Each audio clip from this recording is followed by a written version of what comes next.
everyone, it's Kelly. Welcome back to my channel. Long time no see. So, I have a stack of books here. These are the books. Hold on. This is part 2 of my January wrap-up. Yeah. It's been a while. I don't know what to say. So, yeah, today's my January wrap-up part 2. So I took a unanticipated break from filming and uploading. The last time I uploaded was February 5th. It is February 17th, and I don't know why. I just needed a break. Work got hectic. My life, my home life, it's going great. And yeah, so I want to talk about, this is not all of the rest of the books that I read in January. I will link my January wrap up part 1 up here and down below. If I figure out how to do it up here, I will, or right here. But yeah, so during my little break I hit 500 subscribers, so thank you. 500 subscribers in 5 years.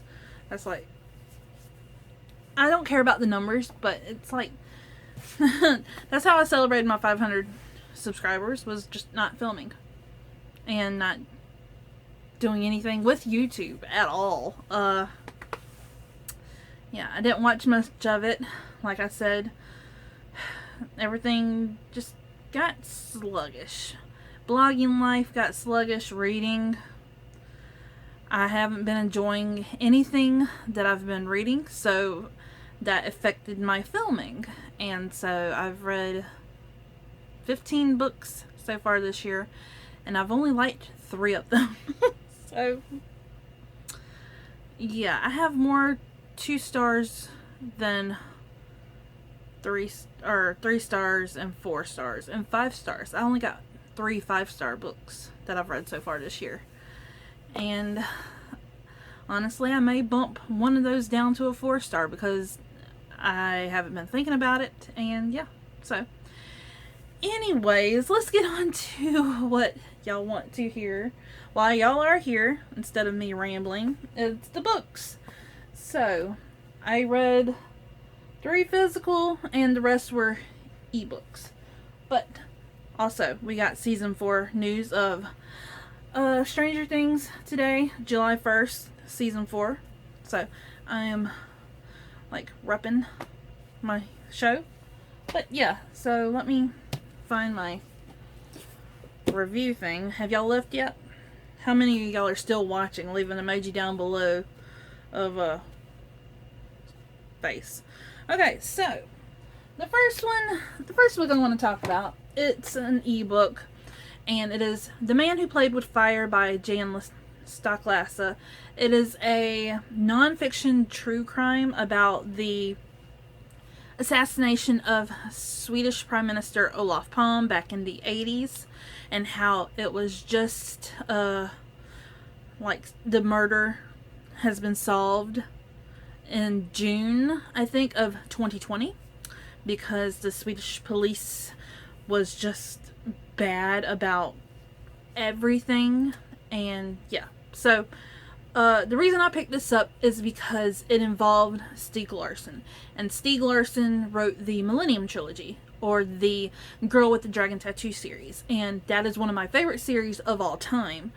And it is only a trilogy because the subsequent books that have come out written by a different author, I don't like them because it's obviously not the same. And I learned more about that series while reading this book. So Olof Palme, he was assassinated in the 80s while walking home one night from the theater with his wife, and people think that he was murdered because he was against the South African apartheid, and he was like doing all these protests, and the Swedes thought that he was trying to give their country away to Russia, that he was making all these deals and basically selling their country, kind of like what Trump supporters think that Biden is doing, giving our country away, and so forth and so forth. Yeah, that's my interpretation. So this author, he, during the 80s, before Stieg Larsson passed away, he was really into who killed Olaf Palme. I think I'm saying his name right, or his last name. I know I'm saying his first name right. He was into it, and he's like reporting on it and doing all of these facts and research, and one day he just drops dead of a heart attack. And so a couple of years later, the author of the book, Jan Stocklassa, he gains access to all of Stieg Larsson's notes, and he goes down this rabbit hole, and he actually takes trips to different countries to talk to people who were involved and suspected. He goes to South Africa to talk to some of the South African government officials who were during the apartheid, and yeah, so I ended up giving it a 2. I was bored because it goes into the schematics of the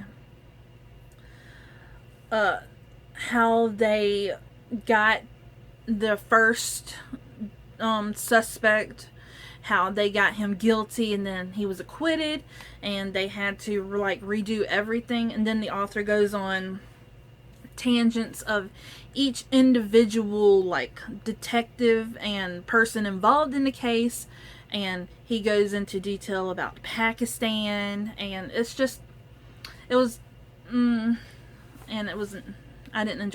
And another ebook that I read that I gave 2 stars was a book called The Trust in What We Cannot See by Denis Mansfield.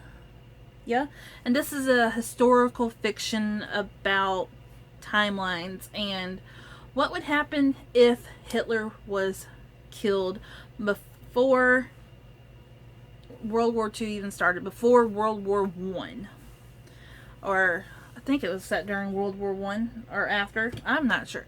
No, I honestly don't know because it didn't say times. But okay, so the book opens up following this man. He's in modern day Austria. He locks up his bike and goes into this coffee shop where he is obsessed with the hot chocolate. We hear about this fucking hot chocolate 3, 4, 5 separate times throughout the book. And he's like a little kid. Like a grown-up wants coffee, a little kid wants hot chocolate. But this is like a grown-ass man, like 60, 50. And so he's in line to get his hot chocolate, and he's looking at the desserts. And the guy in front of him gets the last piece of dessert that he wanted. And so we go, had this man, his name is revealed, but during the whole book he's known by author because he wrote books. And so the guy in front of him, who takes his cake, comes to the table and says, "Oh, I took your last piece of cake. I apologize." And then just starts having a full-blown conversation about ley lines. And did you know that in this very cafe, Hitler, Stalin, and a whole bunch of other dictators and bad people met in this cafe at the same time on the very exact same day? And the guy is like, "Yeah, right." And so they get to talking, and then they walk out of the cafe together, and it's 1918, 1913, one of those. And the guy is the author. He's like, "Wait, where's my bike? Why am I smelling sewage?" And so they go to this professor. The other guy's the professor. And they go to the professor's apartment, and the guy, author, he notices like blue paint on the steps, and the professor starts telling him about ley lines and stuff like that. And they have this whole conversation, and the author's just like, "I don't know what's going on. I don't know what to do." And then they just leave the apartment all of a sudden and go to where Hitler is staying, where he's doing his art. And so they knock on his door. He opens the door, and the professor shoots Hitler in the fucking head. And then they go back to Professor's apartment and go to modern day America to see what has changed. And things went from World War II bad to holy shit bad. Think Man in the High Castle season 1 through 3.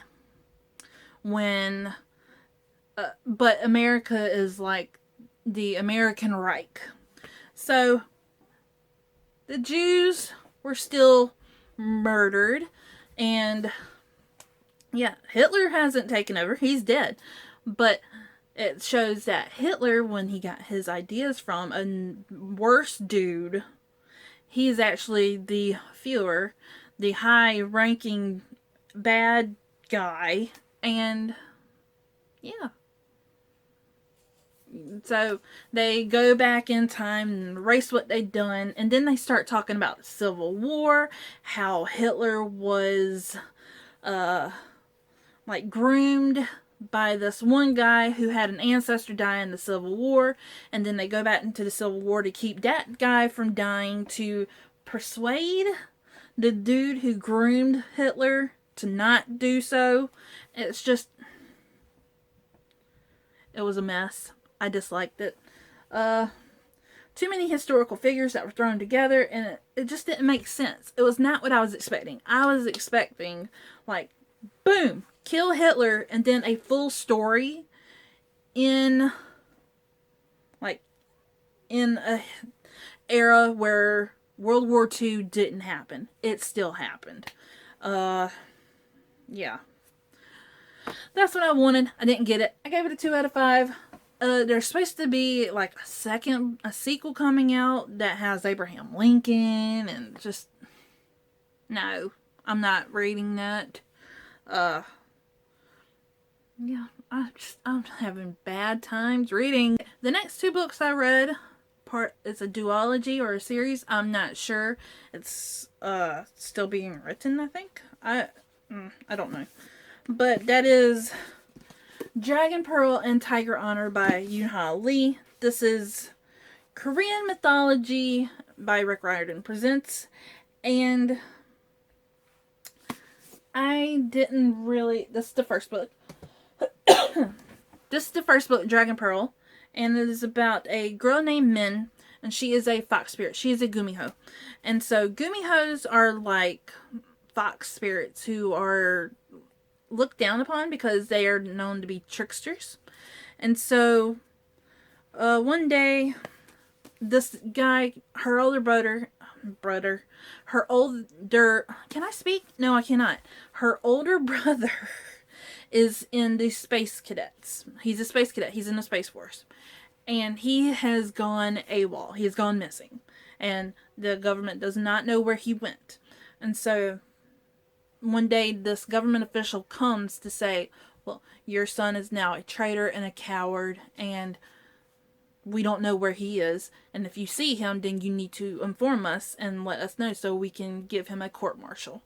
And so Min, she runs away from home, run away loosely.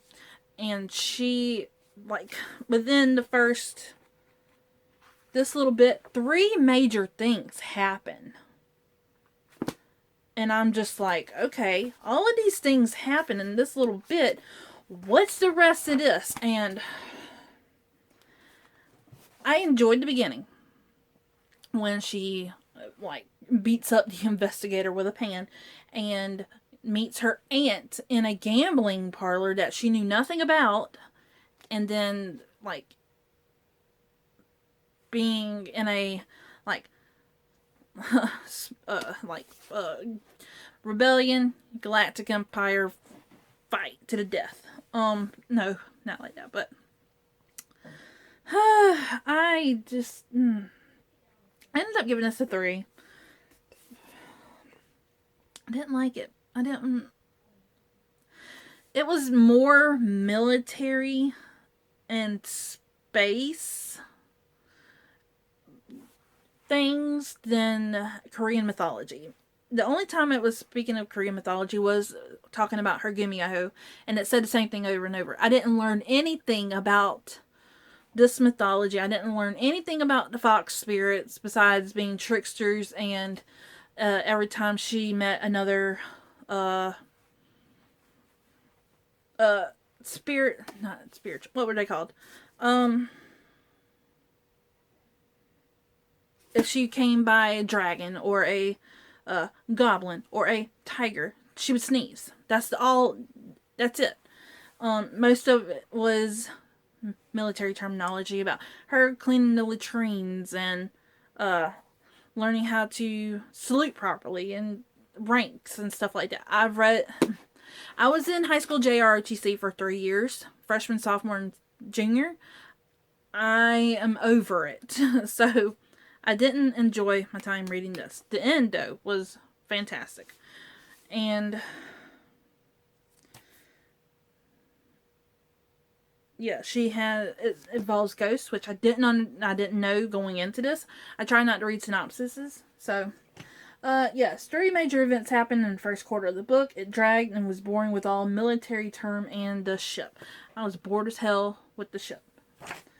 So I read this because I got this for a blog tour, and this is tinier than the first one, but way better. I enjoyed this one a lot more. I ended up giving this a 4 out of 5, and this follows Seb.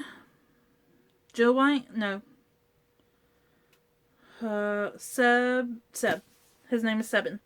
It follows Sebin. He is a tiger spirit. And his uncle Juan is the captain in the first book that causes all the fucking trouble. And so we meet his family and how his grandmother is the matriarch of the whole clan. And what she says goes. And if you disappoint her, then you're basically fucking banished from the family. And if there are more books in the series, I figured that there would be 2 more based on like the spirits that are mentioned. Like we got fox, we got tiger, now we need dragon and goblin. So, but dragons and goblins weren't necessarily mentioned much in the second book. So yeah, but yeah, overall I ended up giving this series so far a 3, 2.53, because the first one I didn't really enjoy. And it was a struggle to get through. But the second book, I liked a lot. Okay, and then the last book I'm going to be talking about today, it's not this big thing, but I read The Silver Chair by C.S. Lewis. This is book 4 in the Chronicles of Narnia by C.S. Lewis. Yeah, so book 4, it's after The Voyage of the Dawn Treader, and we're following Eustace and a new character named Jill. Eustace and Jill are at this boarding school, and they're getting picked on. And while they're hiding, they envision a place to go where they won't be found. And so Eustace is telling Jill about his time in Narnia, and they immediately get transported into Narnia. And it's been like time passes differently in Narnia than in the real world, and so it has been years and years since Eustace has been back. So when he sees Narnia and Cair Paraval,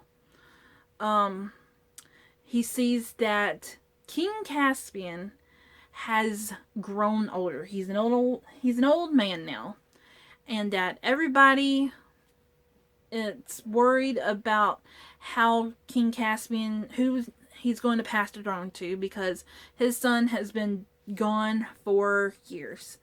And so King Caspian goes on one last ship voyage around the islands, and Eustace and Jill are determined to find the prince. And so This one wasn't my favorite because King Caspian, he's my favorite character. And yeah, so the new characters and how I love the witch that's involved, but the characters and the dwarves and the I was bored with the story, but because I just wanted our old characters and King Caspian back. That's all I wanted. But yeah, I think the next one is the Magician's Nephew. It takes, or yeah, either Magician's Nephew or The Horse and His Boy is next, and that goes back to when Peter and Susan and Edward and Lucy were kings and queens. And so, yeah, I can't really tell you much about the Forest story without spoiling it. And I think I just spoiled it because King Caspian, he's old. His son is missing. So, but these books came out in like the 50s and 60s. So, but yeah, I ended up giving this a 3 out of 5. Was really bored, wanted more Caspian. Puddleglum being such a pessimist, oh my god. And being negative. Caspian being, at the end was sad. It broke my damn heart. And I'm kind of glad they didn't make a movie, because if Ben Barnes played King Caspian again and that scene happened, I probably would cry my damn eyes out. But we're not talking about Ben Barnes today. So, yeah. Ended up giving this a 3. And that is it for my January wrap up. Hopefully I won't take another unexpected break. It's been like 2 weeks. And yeah, so maybe I'll get back in the groove of things. Now, how long it's going to take me to edit this video, who the hell knows? So you might see it in March, I don't know. And if you do, watch it please, love me. But that is it for this video. I hope you enjoyed. If you did, please give it a thumbs up. Hit that subscribe button, and I will see you in my next video.